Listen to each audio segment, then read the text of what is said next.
Hey, how's it going? We've spent a good amount of time in here talking about all kinds of things. Mario, Mario Galaxy, Mario Kart, Wario, and that's because I've got a real love for those games, and Nintendo as a whole. They've sort of grown up with me and provided some great creative inspiration. But a game that I haven't really brought up yet is Borderlands. Ever since 2009, I've been exploring the wastes of Borderlands in search of new adventures and better gear. It's a franchise that beautifully combines RPG elements with first-person shooter gameplay. It's also remained a reliably fun multiplayer experience, and it's been consistently expanding, with releases in 2009, 2012, 2014, 2019, and 2022. Now we've got some kind of live-action movie on the way, and we're likely to get Borderlands 4 or something similar not long after. But for some reason, I'm not excited.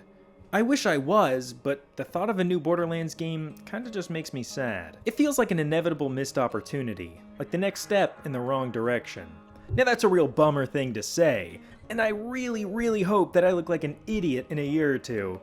But here's why I don't really want Borderlands 4. Despite all of the releases that have, released over the years, I find myself just sort of bouncing between the first and second game. Part of this is undoubtedly nostalgia peppering the experiences of those games. But even when I do my best to strip that away, I can just feel a large preference to these two games. Every time I'm sick of the first one, I'm ready for the second one, and then the cycle repeats. At no point do I ever really consider playing back through Borderlands 3, or the pre-sequel. And let me just say this now, it's not because Borderlands 3 sucks. I actually think it's a straight up fantastic game. This is just my attempt to rationalize how I feel about these games, to hopefully relate to some people or give insight into what us pessimistic OG Borderlands players are on about. There's just something about an original game that will always be more solid and reliable than its predecessors in a franchise. Perhaps it's the ambition it takes to create something out of nothing that gives the first game more life than future titles, which start to feel like episodes in an ever-expanding TV show that has gone far past its originally intended runtime. But no matter the reason, the original Borderlands is a seriously unique game. It pioneered the looter shooter genre and remains one of the few games today to do it right. Looter shooter is a very strange genre and a very difficult one to get right. Typically within a genre, you see a wide range of games that are considered good titles and worth trying if you like the genre. You never see a genre with just two game franchises.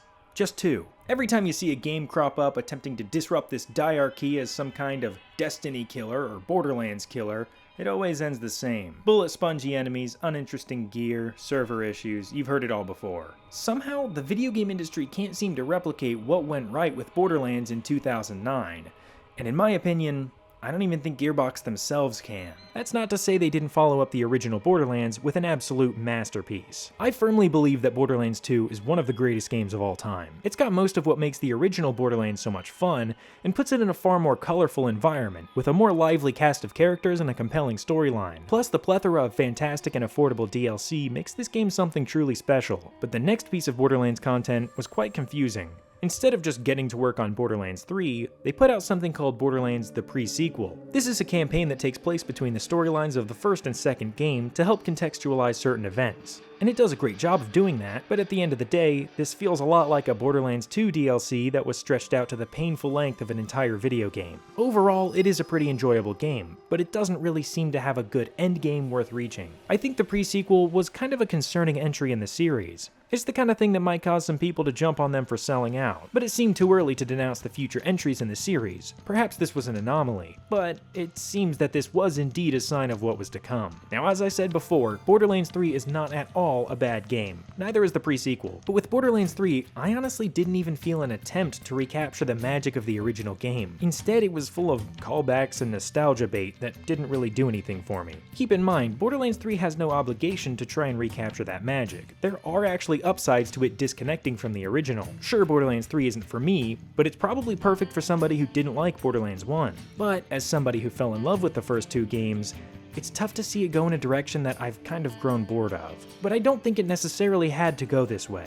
See, Borderlands 1 and 2 really contrast each other perfectly. The way the gear systems work in both games, for example, makes them play a lot differently. Where Borderlands 2 has dedicated unique enemies or bosses for legendary weapon drops, the first game has a much more open loot pool, where for the most part, anything can drop any weapon. The skill trees in Borderlands 1 are simple but effective, where in Borderlands 2 they're much more in-depth, with cool stuff like ability overrides. It even extends into the story and environments. Borderlands 2 has a much better but more involved story, where the first game has a weaker your story that acts more as a backdrop, so you don't feel like you're in a movie. The environments in Borderlands 2 are far more varied, but there's a sacrifice to the incredible atmosphere of Borderlands 1's dusty, monotone, garbage-filled landscapes. These changes make the games feel fresh when going between them, but I'm not sure much was done to contrast Borderlands 3 from 2. If you can look past the barrage of new features and fun gunplay quirks and character redesigns and new planets, Borderlands 3 doesn't feel all too dissimilar from Borderlands 2. It's certainly far closer to the second game than the first. And for good reason. As I mentioned, Borderlands 2 is one of the greatest games of all time. The downside of that is, I feel like ever since Borderlands 2, Gearbox has just been making new Borderlands 2 games, without ever paying respect to what the first game got right. I think it would have been super interesting to instead see a return to form of the original Borderlands, to see some of those concepts and themes come back. Perhaps a more toned down but rich and atmospheric environment with a slower, more grounded campaign. Anything to make the series feel less like it's just speeding up, getting more and more colorful and wacky and bigger skill trees and crazy looking guns, and anything to make a trailer look nice